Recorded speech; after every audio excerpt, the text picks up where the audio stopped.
Bonjour et bienvenue sur la chaîne Flamme et Psy.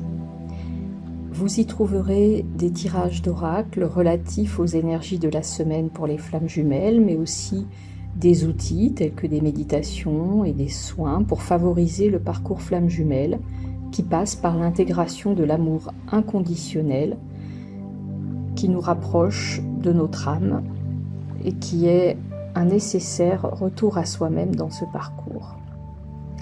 En effet, ce parcours d'éveil à soi-même à travers la rencontre de notre jumeau est parfois compliquée et bousculante.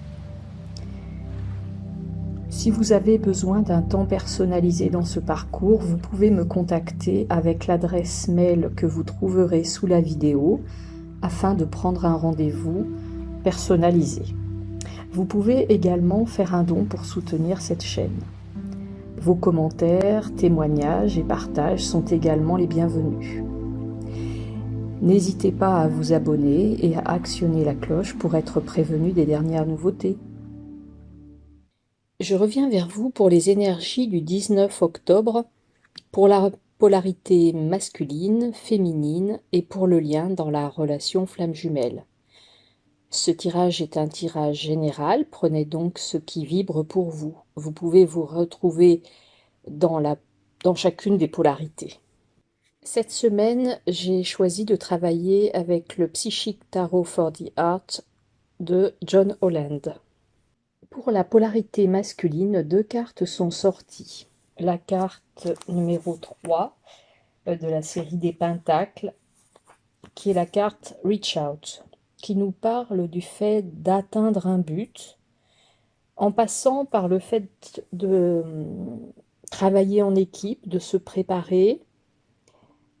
Cette carte nous rappelle aussi que finalement, la polarité masculine est suffisamment forte et est une personne suffisamment capable, et que pour autant, bien souvent, cette polarité peut oublier de demander de l'aide quand elle en a besoin. Cette carte rappelle à cette polarité masculine que parfois, elle a beau se battre, faire de son mieux, elle peut ne pas parvenir à obtenir les résultats qu'elle souhaite, tout simplement parce qu'elle a oublié qu'elle n'est pas obligée de tout faire par elle-même et qu'elle peut effectivement se faire aider, que ce soit par des méthodes ou par des personnes particulières ou par des conseils, etc. Et cette carte promet, on pourrait dire, à cette polarité masculine d'atteindre le succès si elle prend effectivement la peine de ne pas la jouer solo, on pourrait dire, mais d'être un peu plus dans quelque chose qui relèverait davantage de la coopération.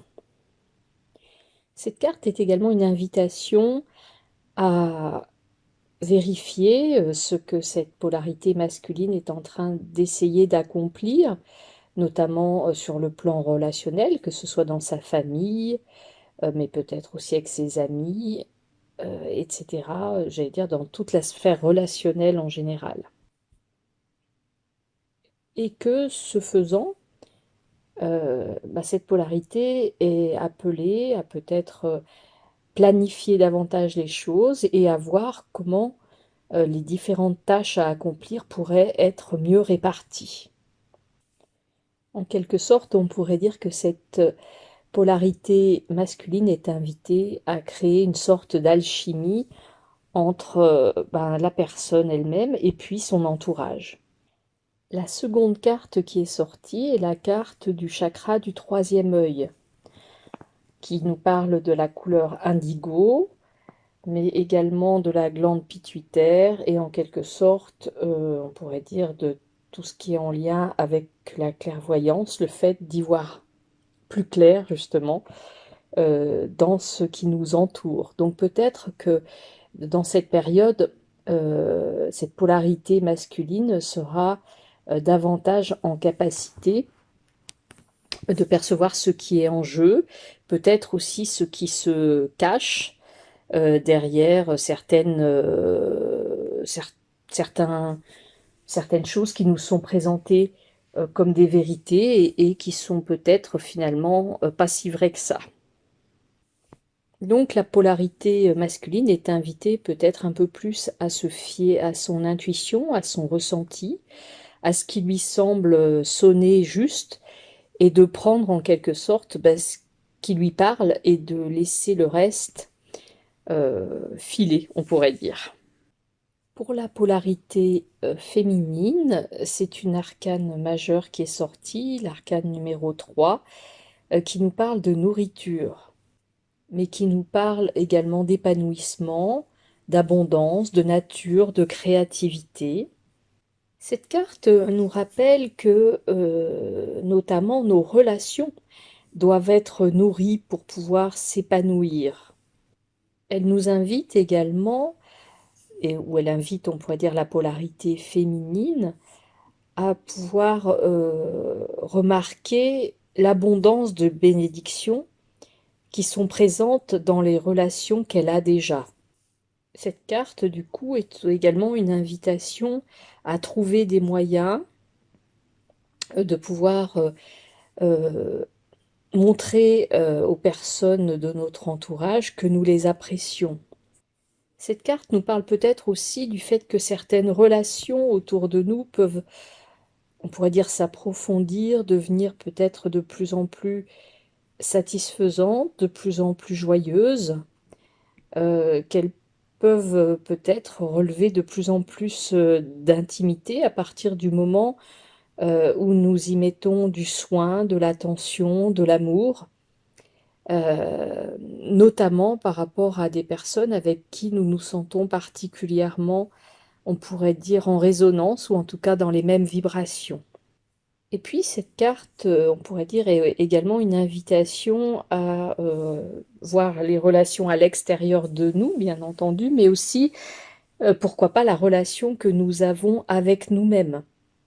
Et là aussi, de voir que nous pouvons, on pourrait dire en quelque sorte, nourrir notre âme en nous donnant ce dont nous avons besoin, tout simplement, et puis peut-être en appréciant et en nous remerciant nous-mêmes, on pourrait dire, pour justement le temps que nous prenons pour nous et pour prendre soin de nous.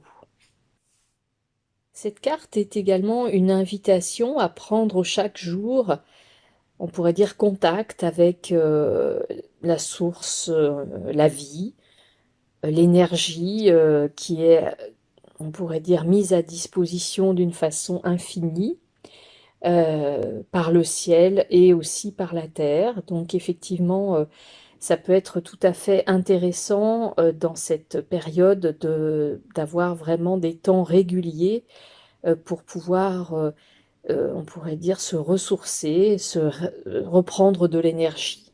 Cette carte nous rappelle que ce temps de ressourcement est vraiment une nécessité pour pouvoir être suffisamment engagé dans ce que nous souhaitons mettre en œuvre et que notre créativité en sera nourrie.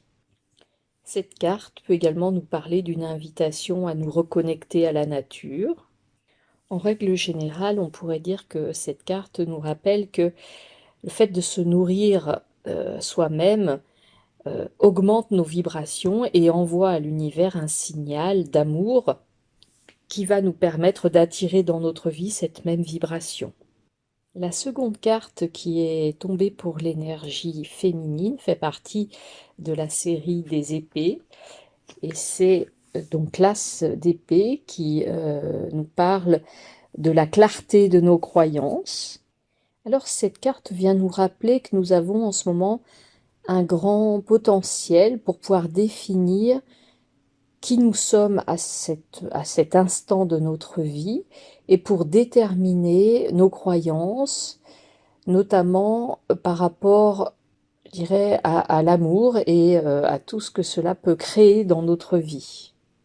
On pourrait dire que cette carte est vraiment une invitation également à aller peut-être débusquer à l'intérieur de nous toutes les croyances négatives que nous pouvons avoir par rapport à l'amour, notamment dans nos relations, et peut-être par rapport aussi au rôle que nous avons pu occuper dans nos relations amoureuses jusqu'ici. Et ce travail on pourrait dire, de conscientisation pour pouvoir ensuite décider ce que nous souhaitons vraiment maintenant mettre en œuvre dans nos relations. Alors peut-être que cet exercice va nécessiter notamment que nous puissions exercer une certaine ouverture d'esprit, une certaine flexibilité pour sortir de croyances qui sont peut-être un peu, on pourrait dire, enquistées en nous. Quand ce travail de clarification aura été fait, eh bien nous sommes ensuite invités à pouvoir communiquer avec une certaine douceur, on va dire, auprès des personnes avec qui nous sommes en relation pour voir comment nous pouvons encore améliorer les relations avec nos proches et peut-être même pour certaines les transformer. Et les transformer notamment parce que nous pourrons enfin exprimer davantage ce que nous souhaitons vraiment vivre concrètement dans cette relation. Au niveau du lien, deux cartes sont sorties, ce sont deux arcanes majeures. La première est justement la carte numéro 1 qui nous parle du fait de manifester, c'est-à-dire en quelque sorte d'être en lien avec cet acte créateur qui va nous permettre à partir du moment où nous sommes focalisés sur quelque chose et où nous avons une intention claire de pouvoir manifester les choses dans notre vie comme par magie. Alors cette carte qui est tombée sur le lien parle d'un moment où on pourrait dire un grand pouvoir créateur est en nous et nous incombe, on pourrait dire. Cette carte nous rappelle que tout est possible et que nous avons tous les outils à disposition pour pouvoir créer ce que nous désirons. Et cette variété d'outils, on pourrait dire, que nous pouvons utiliser pour améliorer la situation, c'est notre capacité à aimer inconditionnellement, à soutenir, à écouter, à comprendre, à pardonner, à être attentionné, à être joyeux, pour pouvoir en quelque sorte mieux, on pourrait dire, manager nos affaires de cœur et nos liens, en tout cas les liens qui sont précieux pour nous. Alors vraiment, nous sommes aussi conduits par cette carte à vraiment clarifier notre intention, comme on vient de le voir aussi pour l'énergie féminine. On pourrait dire que ça vient renforcer un peu ça, et être vraiment au contact de ce que nous souhaitons réellement pour notre plus grand bien, on pourrait dire, et pour le plus grand bien de l'autre, et on pourrait dire en général aussi pour le plus grand bien de tous. Cette carte vient peut-être aussi nous rappeler combien notre intention peut devenir beaucoup plus puissante quand elle ne se limite pas à quelque chose que nous souhaitons pour nous, mais qu'elle peut devenir, on pourrait dire, une intention universelle que nous pouvons souhaiter également pour les autres et pour l'humanité en général. La seconde carte qui est tombée sur le lien est également une arcane majeure qui nous parle de croire en nous, qui fait référence également à l'optimisme et au courage, et on pourrait dire effectivement à un élan un peu innocent, mais innocent dans le bon sens du terme, c'est-à-dire qui révèle, on pourrait dire, notre vraie nature. Cette carte nous invite vraiment aussi à nous réjouir parce que l'univers est en quelque sorte en attente par rapport à nous, ou en tout cas est concentré sur nous, et que c'est vraiment le moment pour nous de croire que nous pouvons obtenir ce que nous désirons, notamment dans les affaires qui concernent le cœur, parce que ça va être un moment, on pourrait dire, de manifestation et de prospérité. Mais je crois que dans les dernières semaines, nous avions déjà aussi cette énergie sur le lien. Alors cette carte nous invite aussi à la foi, croire en la vie, euh, pour pouvoir effectivement permettre au meilleur de se manifester. Alors cette carte aussi nous rappelle qu'il est vraiment important de nous maintenir, on pourrait dire, dans des hautes énergies et de pouvoir prendre soin de nous quand nous avons tendance à nous sentir un peu plus tristes ou un peu plus seuls, pour pouvoir effectivement, on pourrait dire, retrouver le plus rapidement possible ce contact avec la vie. Cette carte nous rappelle également que même si parfois nous pouvons nous sentir seuls, peut-être parce que nos proches ne sont pas là avec nous à ce moment-là, pour autant nous ne sommes jamais seuls parce que nous sommes infiniment aimés par la vie. Cette carte nous invite également, on pourrait dire, à l'action et au fait de saisir les opportunités que la vie nous offrira. On pourrait dire que cette carte parle aussi voilà, d'une énergie d'action, d'avancée dans les domaines qui nous tiennent à cœur, on va dire. S'agissant du dos de deck, la carte qui est sortie est la carte numéro 6, en lien avec, on va dire, les cartes de coupe. Euh, cette carte nous parle du fait de simplement aimer. Elle nous parle également d'innocence, de capacité à être attentionné, puis de quelque chose aussi en lien, on pourrait dire, avec notre capacité à contacter notre enfant intérieur, notamment notre enfant intérieur dans toute son innocence et dans tout son aspect naturel, on pourrait dire. Cette carte peut être aussi une invitation à nous rappeler comme le bonheur peut parfois être simple, ou en tout cas se trouver dans des choses simples de la vie. Cette carte est aussi, on pourrait dire, une invitation à pouvoir être autant qu'on peut dans des interactions aux autres qui proviennent du cœur, on pourrait dire, et d'avoir le cœur le plus ouvert possible et le plus plein d'amour possible, on pourrait dire, notamment dans les relations qui effectivement sont des relations, on pourrait dire, saines dans notre entourage. Donc on pourrait dire que cette carte, c'est une invitation aussi à prendre du temps pour pouvoir le partager avec les êtres qui nous sont chers.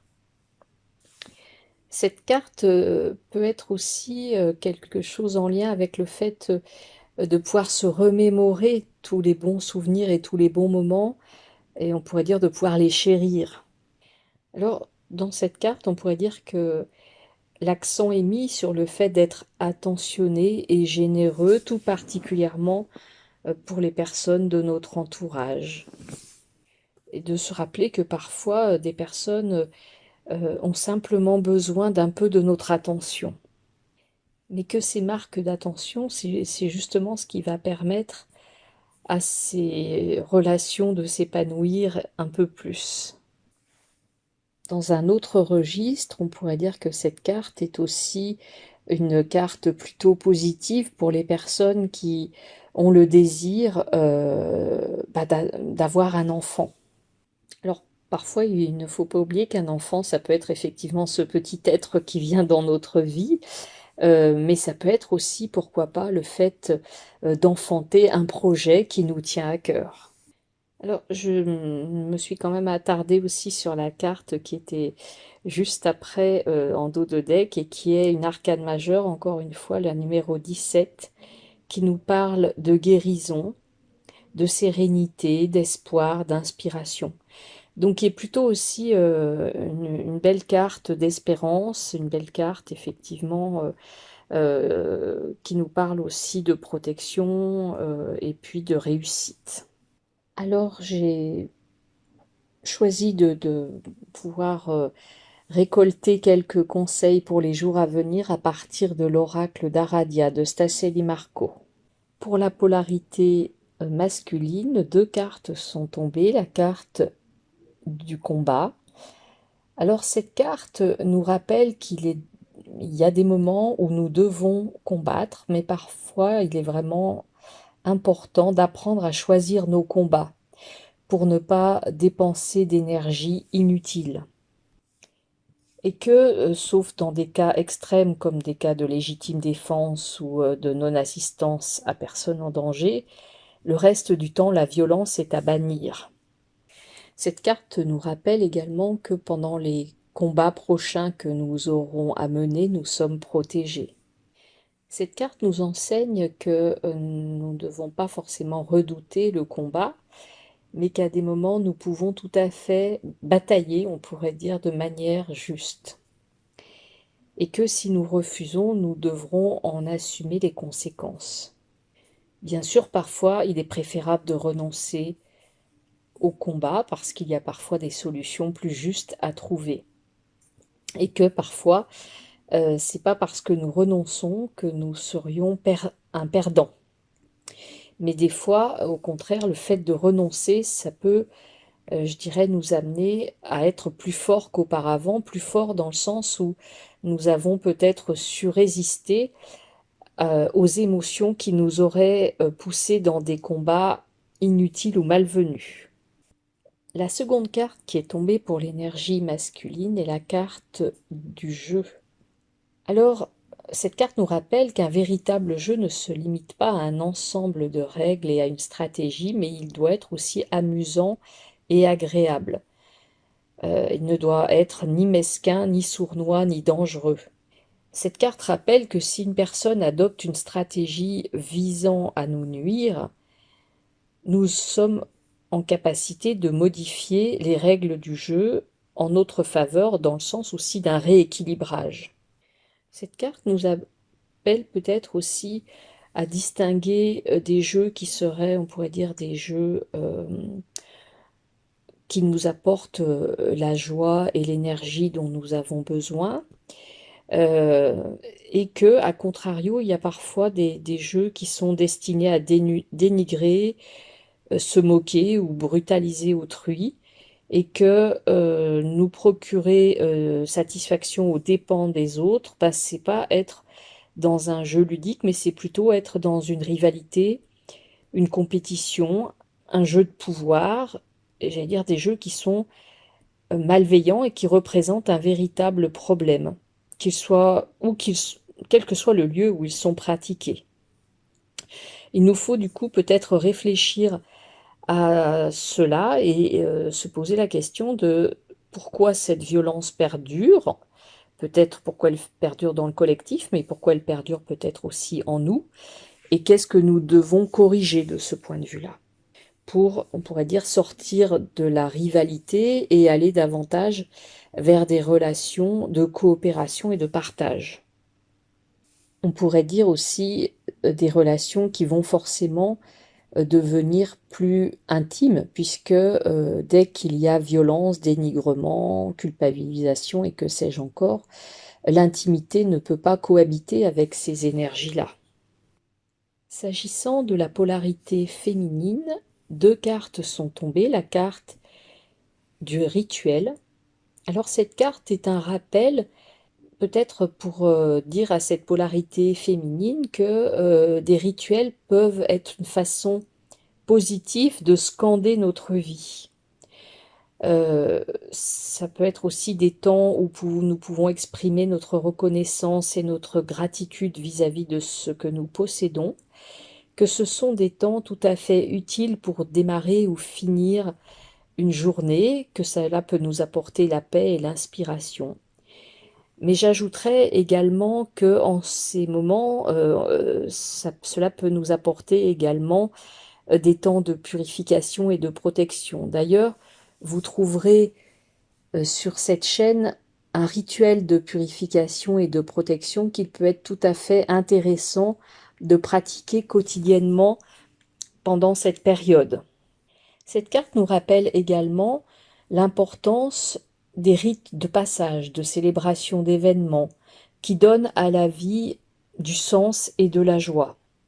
Alors cette carte nous rappelle aussi que par la puissance de la dévotion et de la gratitude qu'il véhicule, les rituels transforment en profondeur ceux qui les pratiquent Il implique également une transformation spirituelle, mentale, émotionnelle et même physique. Alors pour la polarité féminine, la seconde carte qui est sortie est la carte du féminin.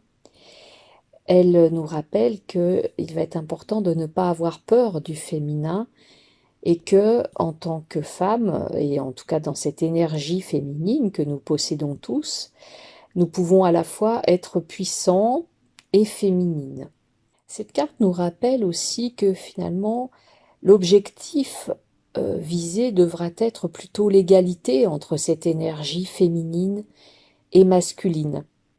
Alors si nous assistons aujourd'hui, on pourrait dire, au retour du divin féminin, il va être, me semble-t-il, vraiment très important de distinguer ce féminin sacré du féminisme, parce que parfois le féminisme, malheureusement, peut nous amener dans le travers d'une rivalité avec le masculin et de savoir qui va gagner cette compétition. Euh, Or, dans la notion du féminin divin et du féminin sacré, il est beaucoup plus question de qu'est-ce que cette énergie va pouvoir amener, notamment dans sa qualité de reliance à la vie et au divin. Qu'est-ce qu'elle va pouvoir amener, on va dire, comme source d'inspiration auquel le masculin va pouvoir répondre en se mettant au service, j'allais dire, de ce que le féminin a pu envisager comme étant effectivement ce qui va être important à développer dans notre vie. Donc on pourrait dire que la clé est vraiment dans la recherche de cet équilibre et de cette complémentarité entre le masculin et le féminin. On pourrait dire d'abord à l'intérieur de nous, ce qu'on pourrait appeler cette union sacrée, et puis une fois que cette union est faite en nous, eh bien elle pourra forcément, j'allais dire, se faire, ou en tout cas être attendue dans notre relation aux autres, et plus particulièrement dans notre relation de couple.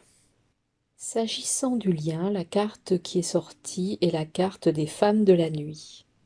Alors cette carte est une invitation pour aussi bien la polarité masculine que féminine à inonder notre intérieur de joie et de bonne fortune, de bon augure, de nettoyer, de trier, de mettre de l'ordre, de purifier les énergies, on pourrait dire à l'intérieur de nous et peut-être plus largement dans notre maison ou notre bureau. Une autre invitation consiste aussi à retrouver la joie du mouvement qui constitue des clés du bien-être. Alors pourquoi pas aller danser, honorer la splendeur de votre corps. Alors cette arcane des femmes de la nuit représente vraiment cette capacité que pouvaient avoir certaines de nos ancêtres à se ressourcer et à récupérer de l'énergie pendant la nuit, notamment effectivement sous la pleine lune et je dirais en récupérant un petit peu toutes ces énergies de la nature. En dos de deck, la carte qui est sortie est la carte des vœux. Elle nous rappelle l'importance d'honorer nos engagements, sauf s'ils peuvent nous causer du tort ou que certaines situations ont évolué par rapport au moment où nous nous sommes engagés. Cette carte nous rappelle que les promesses que nous faisons s'adressent non seulement, je dirais, à la personne avec qui nous nous sommes engagés, mais aussi elles s'adressent, on pourrait dire, à la vie. Donc un engagement n'est pas à prendre à la légère, il est important de réfléchir avant de s'engager, car nos actions sont plus puissantes que nos mots. Alors, il est important aussi de se rappeler que nous pouvons avoir des engagements vis-à-vis de l'extérieur, vis-à-vis d'autres personnes, mais aussi vis-à-vis de nous-mêmes, et que ces engagements sont aussi importants. Par exemple, lorsque nous nous promettons de ne plus commettre la même erreur, ou de ne plus fréquenter une personne qui nous fait du tort. Ces engagements sont de véritables promesses et il va être intéressant éventuellement de ritualiser aussi un peu ces engagements pour pouvoir être aidé par la vie à pouvoir tenir les engagements qui vont pouvoir nous aider et nous faire progresser. Alors j'espère que ces quelques indications pourront vous aider à traverser au mieux les énergies des prochains jours. Je vous dis à très bientôt.